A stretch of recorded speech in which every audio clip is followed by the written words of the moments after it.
Thunder rolled across the primeval earth like God's own war drum. Not just water fell from heaven, but judgment itself descended. This was a world drowning in its own darkness. What if humanity's first golden age had become its deepest nightmare? Before the great waters came, giants walked among men. Their footsteps shook the earth, and their hunger knew no bounds. Who could stop a world spiraling into the abyss? In the beginning, paradise bloomed like an eternal spring. Eden's gates stood open, a threshold between heaven and earth. Adam walked with God in the cool of the evening mist. Eve's laughter echoed through trees heavy with perfect fruit. But a serpent coiled in the shadows, ancient and cunning.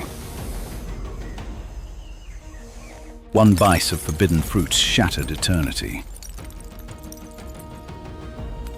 The garden gates closed like the mouth of a tomb. Cast out into wilderness, humanity's long exile began. Yet God whispered a promise into the dust and thorns. From woman's seed would come one to crush the serpent's head. Cain's hands dripped with his brother's blood. The earth itself cried out, drinking Abel's life. "Where is your brother?" the voice from heaven asked. "Am I my brother's keeper?" came the bitter reply. A mark burned on Cain's forehead, protection and curse combined.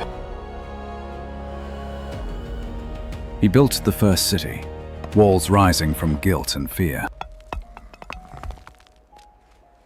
His descendants forged bronze and iron, instruments of war. They took many wives and boasted of their violence. Meanwhile, Seth's line called upon the name of the Lord. Two bloodlines diverged, one toward darkness, one toward light. What do you think drove these early families apart? Men lived for centuries, their years numbered like trees. Adam saw 30 generations rise before his ancient eyes closed.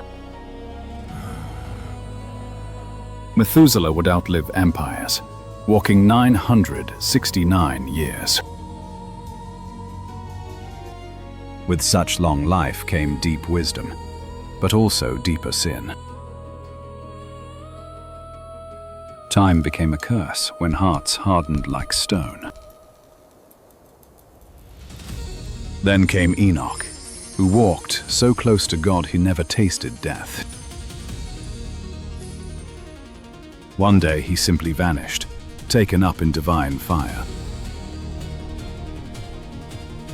His testimony blazed across the generations like a comet. But darkness was gathering its armies in the heavenly realms. Before Earth's foundation, rebellion had poisoned heaven itself. Satan, once a morning star, had fallen like lightning. 1/3 of heaven's host followed him into exile. These fallen sons of God looked down upon the daughters of men. Beauty became a snare, desire became invasion. They descended like a plague of locusts upon humanity. From their unholy unions came the Nephilim, giants of renown. These titans stood 3 times the height of normal men. Their strength could shatter mountains. Their appetites devoured nations. They taught humanity secrets better left unlearned. Dark arts spread like wildfire through the settlements. Every thought of man's heart turned continually to evil. Violence filled the earth like water fills the sea. Brothers betrayed brothers for scraps of power. Mothers sold their children to feed the giants' hunger. The very ground groaned under the weight of bloodshed. How do you think God felt, watching his creation destroy itself? Heaven wept, and God's heart broke like shattered pottery. The Creator regretted making humanity, sorrow deeper than oceans.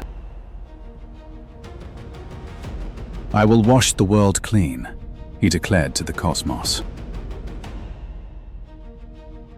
Every living thing would drown beneath the waters of judgment. But one man found grace in the eyes of the Lord. Noah stood righteous in a generation drunk on wickedness. While neighbors plotted murder, Noah planted gardens.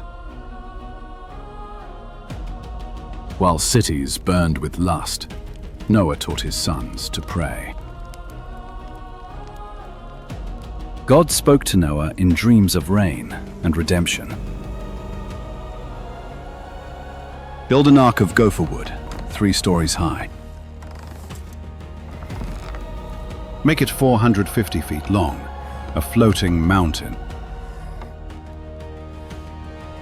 Every kind of animal will come to you for shelter. You will preserve life itself through the coming storm. For 120 years, Noah hammered and sawed. Neighbors mocked him, building a boat where no sea existed. The crazy old man thinks the sky will fall, they laughed. But Noah's faith stood firm as the wood beneath his hands. What would you do if God asked you to build something impossible? The day arrived when the last nail was driven home. Animals came from every corner of earth, drawn by invisible hands. Lions walked beside lambs into the great wooden refuge. 7 pairs of clean beasts, 2 of the unclean. Noah's family entered last, 8 souls against a dying world. God himself shut the door, sealing them inside. For 7 days they waited in darkness, hearing only breathing.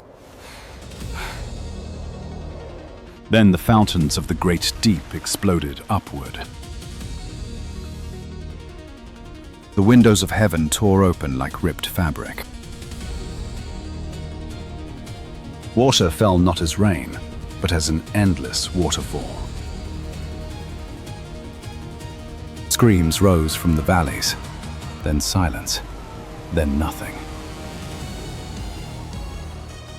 The ark lifted, cradled by the very hand of judgment. For 40 days, the deluge continued its terrible work. Mountains disappeared, like sandcastles before the tide. The highest peaks became ocean floor.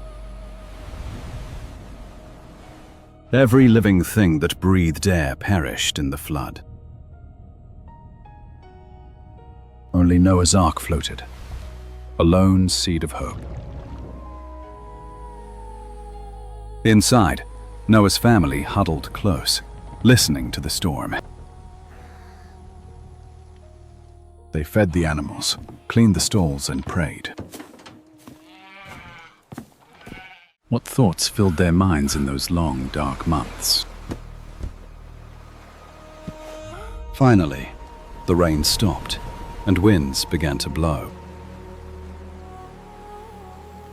Waters receded like a tide, pulling back to reveal new shores. A dove returned with an olive leaf, promise of dry land. The ark came to rest on Ararat's ancient shoulders. Noah opened the door to a world washed clean. He built an altar and offered sacrifice with trembling hands. God painted a rainbow across the sky, his sacred promise. Never again would water destroy all flesh. Never again.